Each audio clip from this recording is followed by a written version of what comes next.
वहीं केंद्रीय गृह मंत्री अमित शाह अंडमान निकोबार के दौरे पर हैं। आज उनके दौरे का दूसरा दिन है। गृह मंत्री अमित शाह कई बड़े कार्यक्रमों में शामिल होंगे। गृह मंत्री आज कई महत्वपूर्ण बैठकों में हिस्सा लेंगे, विकास परियोजनाओं की सौगात देंगे, मंत्रालय की सलाहकार समिति की अहम बैठक में भी शिरकत करेंगे। नवीन न्याय संहिता प्रदर्शनी का उद्घाटन करेंगे गृह मंत्री अमित शाह।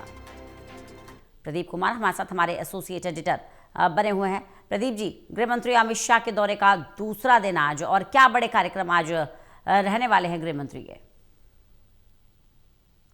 देखिए रंजना, आज गृह मंत्री अमित शाह का अंडमान निकोबार द्वीप समूह का दूसरा दौरे का दिन है और ये काफी महत्वपूर्ण है क्योंकि जिस तरीके से कार्यक्रम की रूपरेखा यहाँ पर सामने आई है, वो कई कार्यक्रमों में शिरकत करते नजर आएंगे। इस द्वीपीय राज्य को केंद्र शासित प्रदेश है, इसको बड़ी सौगात वो विकास के मोर्चे पर देते नजर आएंगे, तो कई महत्वपूर्ण कार्यक्रमों में शिरकत करेंगे और कई जो कार्यक्रम है लोकार्पण शिलान्यास के वो करते नजर आएंगे। पहला कार्यक्रम जो कुछ देर बाद वांडूर में गृह मंत्रालय की सलाहकार समिति की अहम बैठक की अध्यक्षता गृह मंत्री करने वाले हैं। इसके बाद श्री विजयपुरम में नवीन न्याय संहिता प्रदर्शनी का उद्घाटन वो करेंगे और उसके बाद नेताजी स्टेडियम में कई विकास परियोजनाओं का लोकार्पण और शिलान्यास करने वाले हैं। तो जो कार्यक्रम की रूपरेखा तैयार की गई है उसमें आंतरिक सुरक्षा पर फोकस है और खासतौर से सामरिक रणनीतिक दृष्टिकोण से महत्वपूर्ण अंडमान निकोबार राज्य में जो विशेष तौर पर यहाँ पर बैठक रखी गई है उसका एक दूरगामी मैसेज देना है, क्योंकि हिंद प्रशांत महासागर क्षेत्र में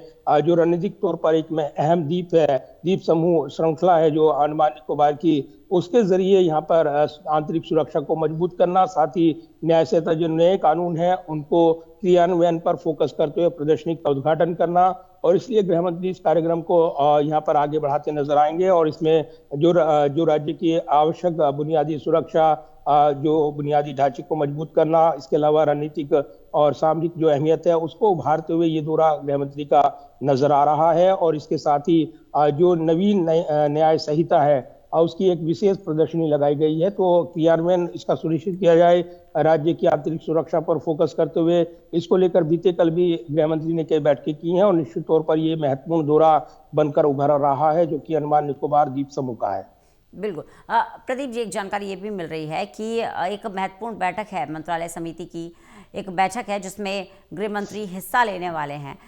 क्या है इस बैठक का एजेंडा?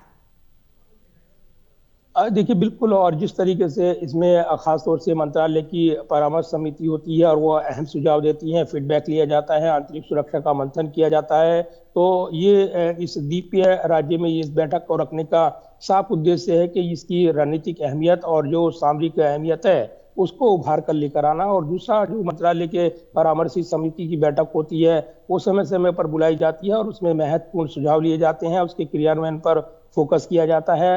न्याय संहिता जो नए कानून बने हैं उसमें अलग अलग राज्यों में हाल के दिनों में गृह मंत्री ने दौरे किए हैं और उसमें वहां पर विशेष प्रदर्शनी, उसके जरिए जन जागरूकता अभियान ये लाया गया है, क्योंकि धाराएं बदल गई हैं और नए कानून में कई प्रावधान किए गए हैं, कई अलग अलग इसमें धाराएं जोड़ी गई हैं, तो ये कहीं ना कहीं व्यापक जन जो संपर्क है उस अभियान को गति देती है। ऐसी जो प्रदर्शनियां हैं और इसी कड़ी में इस राज्य में ये कार्यक्रम आयोजित हो रहा है। तो इसके अलावा प्रधानमंत्री नरेंद्र मोदी जब बीते दिनों वहां पर गए थे तब उन्होंने इस कार्यक्रम में कई महत्वपूर्ण बातें कही थी। इसी कार्यक्रम को आगे बढ़ाते हुए गृह मंत्री अमित शाह नजर आ रही हैं और यहाँ पर वो जब इस प्रदर्शनी में यहाँ पर न्याय संहिता प्रदर्शनी का उद्घाटन करेंगे तो न्याय की सुनिश्चितता को लेकर भी वो कई महत्वपूर्ण फोकस रख सकते हैं, ये कहा जा रहा है। इसके अलावा जिस तरीके से स्वास्थ्य, शिक्षा और कनेक्टिविटी जैसे क्षेत्रों में इस राज्य को मुख्य भूमि से जोड़ने की जो लगातार यहाँ पर मुहिम चल रही है उसमें इसको एक बड़ा एक परिदृश्य बनकर उभर रहा है इस द्वीपीय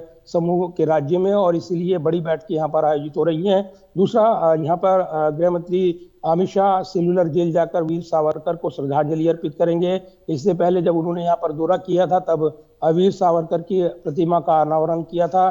तो एक बड़ा ये एक जो सांस्कृतिक राष्ट्रवाद बीजेपी का रहा है और जो सेलुलर जेल और जो वीर सावरकर की जो एक तपोभूमि मानी जाती है अंडमान सेलुलर जेल, तो यहाँ पर कार्यक्रम के जरिए अपनी जो उनकी राजनीति का उभार है, हिंदुत्व की राजनीति का, उसका भी एक बड़ा मैसेज लगातार बीजेपी सरकार दे रही है और इसलिए यहाँ पर ये कार्यक्रम काफी महत्वपूर्ण है। रंजना, प्रदीप जी बने रहिएगा, लगातार आपसे जानकारी लेते रहेंगे।